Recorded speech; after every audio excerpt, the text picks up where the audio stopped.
सालों से ये यहाँ का ट्रांसफार्मर बदलने के लिए दिन भर खड़े रहे। ये रास्ते बनाने के लिए हमने हमारा निधि दिया, हमने कोई बड़ा काम नहीं किया, लेकिन हमारे पे अपना बनता। तो मुझे पराया मानते हो? सही बोलो, हाथ उठाए। बहुत कम हाथ उठे हैं। तो ये नया प्रचार क्या शुरू हो गया है कि मैं अपने वाला हूँ, मैं अपने वाला हूँ, मैं अपने वाला हूँ, मुझे वोट दो। तो क्या मैं पराया हूँ? नहीं। मैंने आपके काम नहीं किए? तुम्हारे हर मुसीबत जब पानी जमा होता था, जब मुश्किलें आती थी, जब कोविड का मामला आया, वो खड़ा रहा आपके बीच में। मैंने कभी इसका दावा किया है? नहीं। मैं कभी दावा नहीं करता हूं। मैं कोई भी काम करता हूं तो नाम छोड़ के नहीं जाता हूं। नाम उसके यहाँ लिखा जाता है, आपने जो भी हक करोगे वो लिखेगा।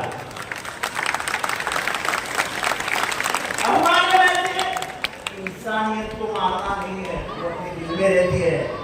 हमारा रिश्ता इंसान से इंसानियत का है, धर्म का नहीं है।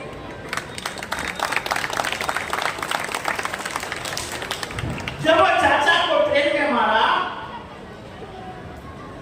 तो हम अकेले पहुंचे। हमारे रिफिक कामदार नाम के दोस्त थे, उन्होंने कहा जाओ जाओ जाओ, तुम ही कुछ कर सकते हो। हम पहुंचकर जो लड़के छूट गए थे, उनके ऊपर अधिक कलम लगाए, ज्यादा कलम लगाए, वो आज भी जेल में बैठे। वो तो मेरे भाई थे, हिंदू थे। ये सोच रखी मैंने दिल में सोचा था कि मेरा बाप उस जगह पे होता तो मैं क्या करता। वही काम मैंने किया, मैंने हक के बारे से काम किया। और ऊपर वाले को यही मंजूर है, कोई भी हो जिसका हक है उसके साथ खड़े हो।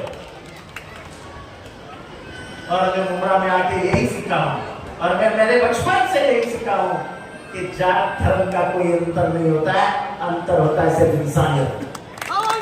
जिसके दिल में इंसानियत नहीं है वो धर्म को हाथ में लेता है। बीजेपी में इंसानियत है? इसके धर्म के साथ खेती है। नरेंद्र मोदी क्या कहते थे पहले ही भाषण में, ज्यादा बच्चे पैदा करने वाली कौम, ये कोई बात है? मंगलसूत्र छोड़ने वाले, और न जाने क्या क्या बात है। इतनी नफरत क्यों गाते हो? ये तो तकदीर है कि महाराष्ट्र और उत्तर प्रदेश ने अच्छा वोटिंग किया और उनको 240 पे लाके रख दिया। अगर 400 पार जाते तो आज तक तुम्हारा संविधान गायब हो जाता और तुम्हारा जो शरीयत है उसको निकाल के बाजू में रख देते। आज आसाम में निकाह नहीं लगाया जाता है, कोर्ट मैरिज करने को बोला है। ये शरीयत में मंजूर है? नहीं। तो शरीयत में हाथ डालने का अधिकार किसने दिया तुमको? अगर महाराष्ट्र में फिर से उनकी ताकतवर सरकार आ गई ना तो तुम्हारे यहाँ भी निकाह बंद हो जाए। जाओ कोर्ट में लगाओ मैरिज। वक्त की जमीनें निकालने का अधिकार किसने दिया उनको? वक्त की जमीनें तो अमीर लोगों ने, गरीब लोगों ने, जिनको इस्लाम धर्म के बारे में प्यार है, उन्होंने इस्लाम धर्म की बरकत के लिए जमीनें दी। तुम कहते हो कि तुम ये जमीन दिए वक्त बोर्ड कैंसिल करो, अब जमीनें तुम कलेक्टर से लो। हम भाई तुम कलेक्टर से ले, हमारे बाप दादाओं ने मेहनत से कमाई होगी, पैसे से ली हुई जमीनें आप जमा कर लोगे? या तुमको किसने दिया? हमको मस्जिद बनानी है, हमको कब्रिस्तान बनाना है, हमको मदरसा बनाना है, हमको इस्लाम स्कूल बनाना है। वहां जमीनें कहां से आएगी? अरे आप पे 5 एकड़ का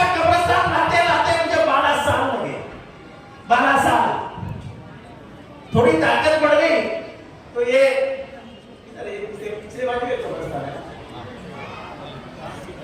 वो अली फिराकी नाम का हमारा दोस्त है, उसने मुझे अर्जी भेजी की थी तो उसको जवाब आया कि सब काम हो गया। तो पढ़ा 2 दिन में उनसे लेके अब वो कब्रिस्तान तैयार है, मोइन मियां उसको शुरू कर मेरी जिम्मेदारी खत्म।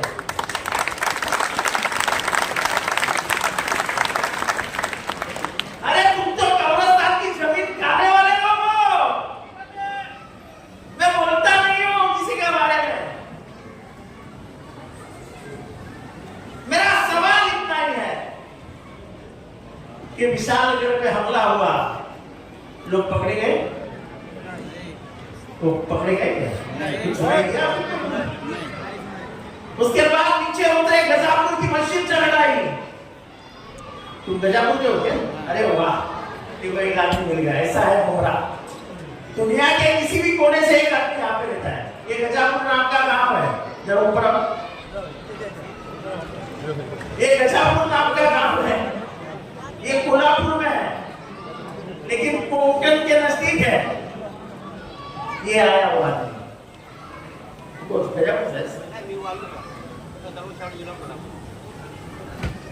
ये शाहूवाड़ी नाम का जिला है, उधर का है। शांतदास तिकडे काय तिथे कभी हिंदू मुसलमान झाले? 400 साल में उधर कभी हिंदू मुसलमान नहीं हुआ। और हर गांव में 80% हिंदू है और 10-12% मुसलमान। पर कभी हिंदुओं ने वहां दादागिरी नहीं की। वो शाहू महाराज के हिंदू है, ये शाहू महाराज को बराबर बेचता हो। जिसने कोल्हापुर का पानी पिया है वो शाहू महाराज को कभी नहीं भूल सकता। इस देश में सेक्युलरिज्म लाने वाला पहला आदमी कौन था? शाहू महाराज। मैं उसमें नहीं जाता हूं। विशालगढ़ के आदमी और कलेक्टर को बताया था कि कुछ होने वाला है। वो बताया कब था? 5 जुलाई को।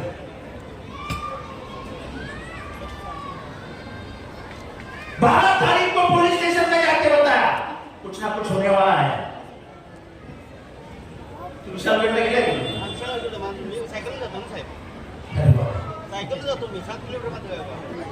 विशालगढ़ चढ़ने में ऐसा है, ऐसा रास्ता एकच है, एक ही रास्ता है। जब पुलिस को लोग बता रहे छोड़ने वाला है तो पुलिस ने क्या कर देना चाहिए? नाकाबंदी।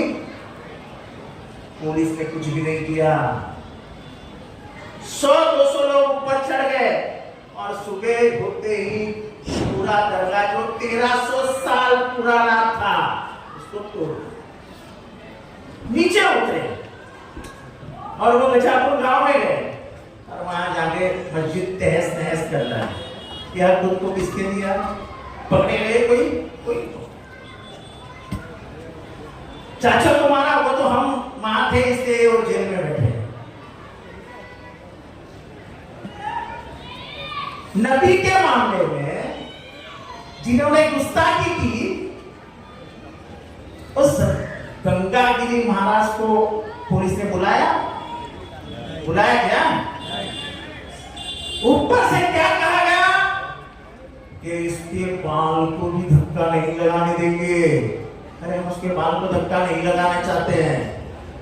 जो भारत का कानून है, जो संविधान ने बोला है, जो सुप्रीम कोर्ट ने बोला है, क्या बोला है कि जो भी धर्म के नाम पे लोगों की भावनाओं को ठेस पहुंचाएगा उसको तुरंत ताबे में ले लो। हम नहीं बोलते ना, सुप्रीम कोर्ट ने कहा है तो आप सुप्रीम कोर्ट को भी नहीं मानते। वो टिल्लू राणे बोलता है मस्जिद में घुस के गोली मार दूंगा। तो कितना द्वेष फैलाने वाले आदमी को आप हिरासत में नहीं लोगे क्या? ये महाराष्ट्र में नबी के बारे में कभी नहीं बोला था, कोई नहीं बोला था। ये महाराष्ट्र की भूमि ऐसी है कि हमारे जो सबसे बड़े संत थे, संत तुकाराम, उन्होंने जो किताबें लिखी थी उसमें 4 पन्ने अल्लाह के ऊपर है, नबी के ऊपर है। और उन्होंने कहा था अल्लाह खिलावे अल्लाह दिलावे, यानी अल्लाह खिलाता भी है अल्लाह दिलाता भी है। 500 साल और ये स्टेज पे आता है और ऐसा और इसके पीछे इस राज्य के मुख्यमंत्री बैठे हुए हैं। मैं आपको कसम से कहता हूं, हमारी सरकार बनाओ, इंडिया अलायंस की सरकार बनाओ। ऐसे नफरत करने वाले, किसी भी धर्म से नफरत करने वाले बाहर रास्ते पे चलते हुए नहीं देखेंगे, वो 12 घंटे में जेल में। इस देश में खत्म पहले क्या करनी है? इस देश में पैदा हो रही नफरत, नफरत के सामने, नफरत के दुकान के सामने हमें प्यार का मॉल खोल देना है। क्योंकि नफरत करने वालों की सोच बहुत छोटी होती है और प्यार करने वालों का दिल बहुत बड़ा होता है।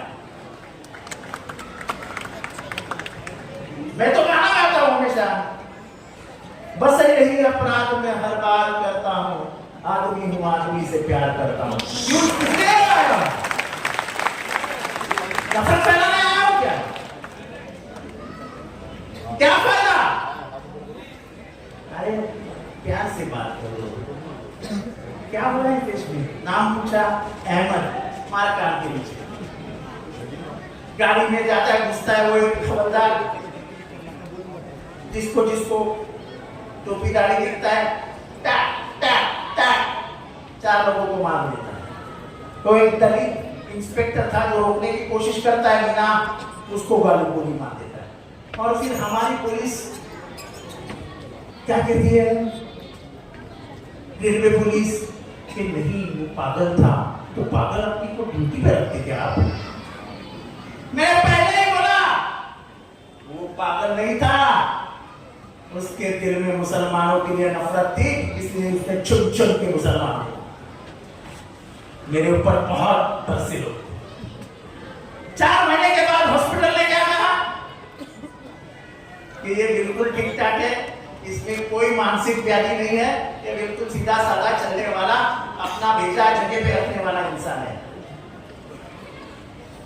पर पहले तो आपने केस दबा डाली ना। ये तो डॉक्टर ने आपकी सुनी नहीं और कहा कि सच्चाई के बाजू से खड़ा होगा, ये आदमी पागल नहीं है, इसने जानबूझ को मुसलमानों को गोली मारी। पहला बात करने वाला कौन था? मैं था। बात करने वाला कौन था? ये गजापुर की मस्जिद तोड़ी गई, बात करने वाला कौन था? ये नबी के बारे में बोला गया, यहां पे उलमाओं के साथ उलमाओं तकरार करने जा रहे थे, एफआईआर करने जा रहे थे, बाजू के खोली में कुर्सी डाल के मैं बैठा था, 6 घंटे बैठा था, 6 घंटे। मैं लीडरों के जैसे जाके चला जाता था, क्या फर्क पड़ता है? जब तक एफआईआर नहीं हुआ उलमाओं का, तब तक मैं हिला नहीं वहां से। जब एफआईआर मेरे हाथ में आया, मैंने पढ़ा, अब तक मैंने जगह छोड़ी।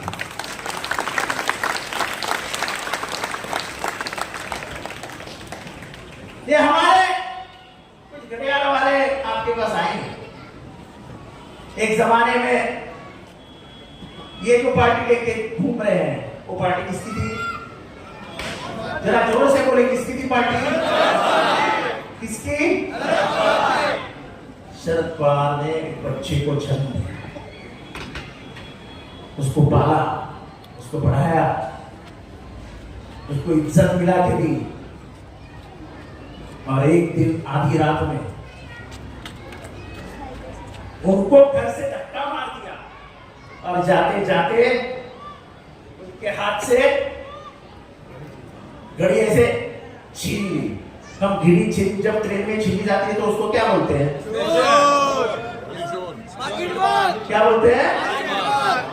पॉकेट मार। और ये जो घूम रहा है ना आपका बच्चा है, पाकड़े बिल्ले, ये पॉकेट मारों की टोली है, और उनका वस्ताद कौन है? अजीत पवार। मेरे ऊपर आज सुबह से टीवी में बहुत तंज कैसा गया है कि जितने पार्टी में हमारी बम्बैया भाषा है, बम्बैया भाषा में जब खींचा जाता है तो हम उसको पार्टी मारी बोलते हैं।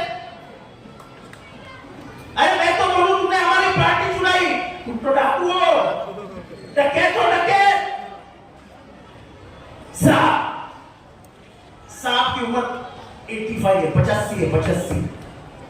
अगर आपके दादा की उम्र 85 हो, मैं बच्चों से पूछ रहा हूं, तो आप अपने दादा को कोई घर से निकाल देगा तो आपको अच्छा लगेगा?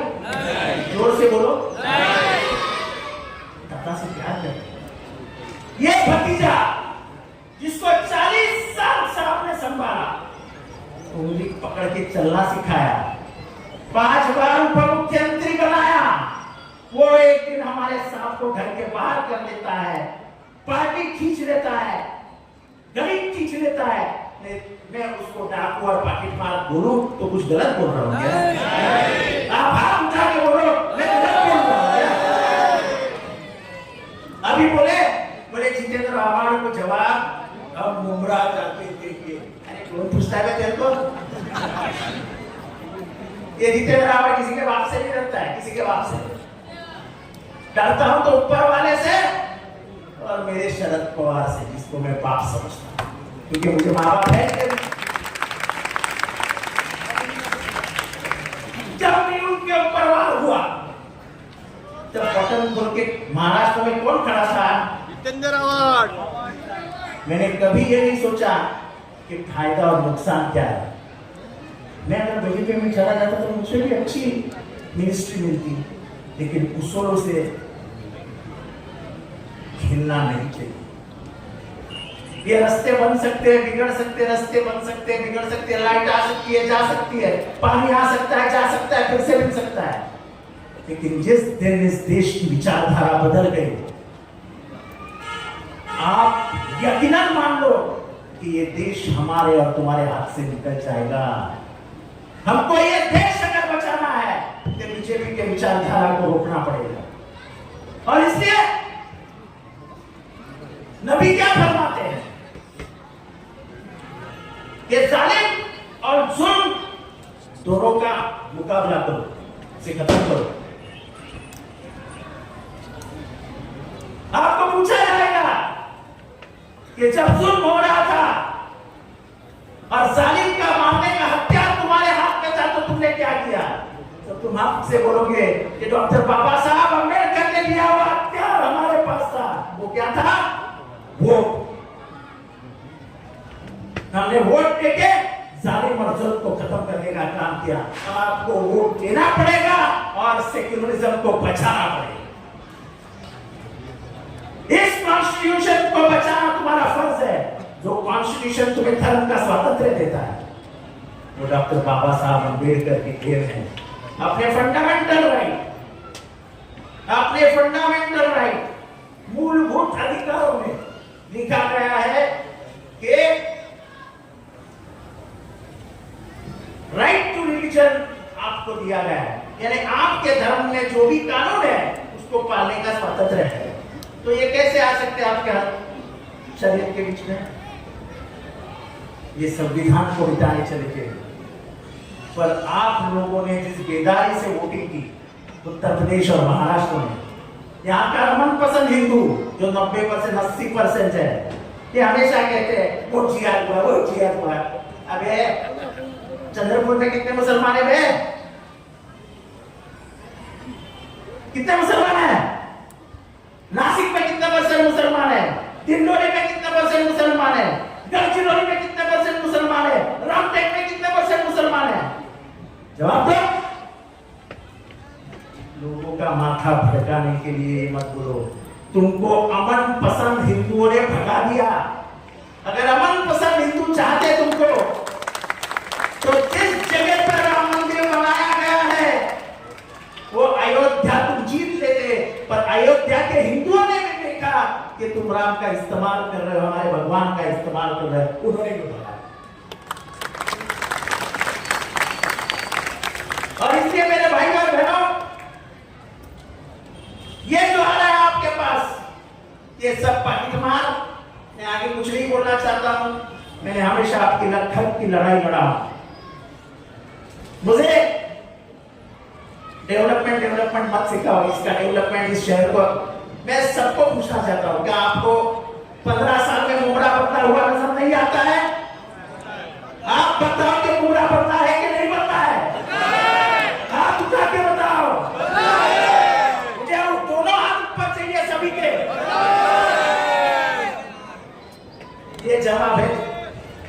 ये जवाब है। तो शहर तो बदलता रहेगा, बिगड़ता रहेगा, लेकिन उसको संभालने का काम अपना है। हम महाराष्ट्र में अमन और शांति के लिए चाहते हैं और इसीलिए इंडिया अलायंस के सभी लोगों को जिता करके सत्ता में बिठाओ। मुझे भी आपका वोट चाहिए, तुतारी का बटन बताओ और आपके घर का जितेंद्र आवाज विधानसभा में पहुंचाओ। इतना ही कहता हूँ।